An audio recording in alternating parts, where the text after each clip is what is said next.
about yourself and your reaction to the book. My name's Janet. I'm a Green Party councillor for the North Inner City of Dublin, so this area that you're all sitting in this evening. So I've been on Dublin City Council since 2019, and I guess before then I would have started my career in the global development sector, and looking at the kind of things within the how inequalities are rendering at an international level, and sometimes I do sort of think about it as an unusual thing that I started off with such a grand ideas about fixing the problems of the world, and now I spend most of my days fixing the problems of the footpath outside my front door instead of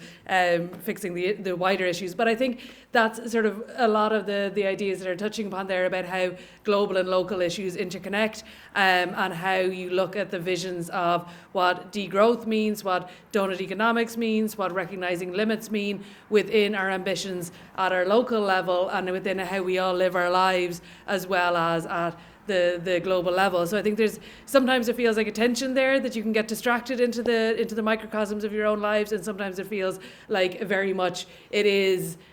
one and the same of sort of how we live our lives at the city level, at the family level, at the household level, to how we live our lives in the greater sense. So I think there's two things that really kind of stood out to me. One was that piece about thinking it through at the local level. We launched in Dublin, we would have launched our local economic community development plan a little while ago, which is a very dry sounding document, but is actually the most interesting parts of it, because in the city our budget and our big decisions are mainly about infrastructure, but infrastructure is infrastructure, and a city is actually its people and its life and its culture and its creativity, and that's what I think is the stuff that we really need to be nurturing, and I think that's very much so. One of the things that my colleague, particularly Carolyn Moore, as a Green Party councillor, pushed leading that process, was bringing the concept of donut economics into the plan for Dublin, and making us sort of look at it through that lens and look at our city through that lens. And I think that was a huge thing to be able to do, and a huge opportunity there for how we can conceptualize things a bit differently. And it's also about when we had the launch of it there, we had fabulous dancing and singing and community groups that were doing not the best singing and dancing in the world, but the sort of stuff that is what community life and city life is about, because it's people thriving together. And I think kind of recognizing that is the fabric of our city and our lives, and it's not just the what's fun or what's light about it. It's actually the essentials to our well-being collectively as well. And I think understanding that a little bit better is really important for and I think that a lot of the ideas that are sort of contained in this and within the wider sort of thinking around donut economics and planetary boundaries are helping us to recognise and challenge and deconstruct those ideas we have about productive activity, economic in one column, and then sort of the arts and the cultures and the caring and the community in another completely disconnected sphere. So trying to recognise that there is a connection there. And I think the other one that really stood out to me, I think, was just the use of fiction and the use of sort of imagination, and the imagination as a tool for challenging and tackling our planetary crises. And I think I as coincidence, I'm reading Amitav Ghosh's book at the moment, the first one that I'm reading, but it is that idea of sort of dipping into, alternative mindsets, alternative worldviews that allow you to imagine and see the world a little bit differently, and how powerful that can be for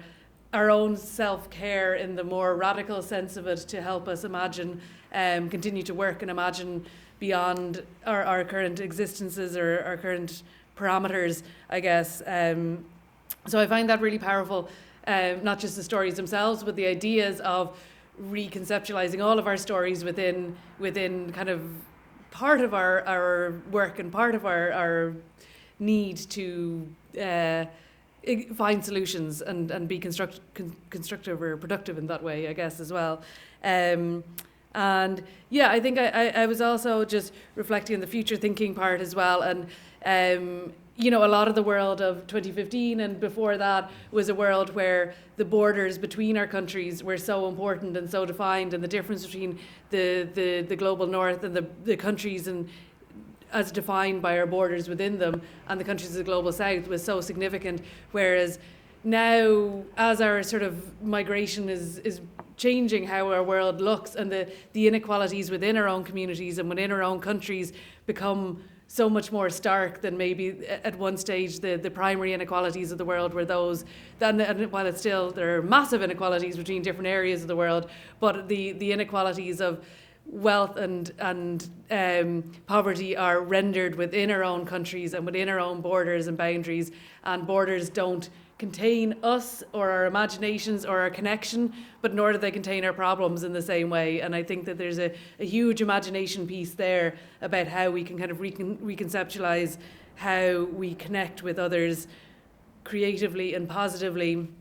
as well as sort of recognizing that our world is, the problems of our world are more shared than ever maybe, and we don't have the luxury or the to say, well, I live over here and therefore climate change isn't relevant to me, nor is, you know, the war and the changes of what's happening in Syria over the weekend will come home to us, because we have members of our own communities who will be impacted very strongly by that, and you know that what it really means to live in a globalized world. So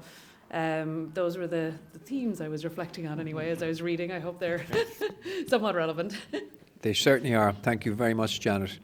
And now we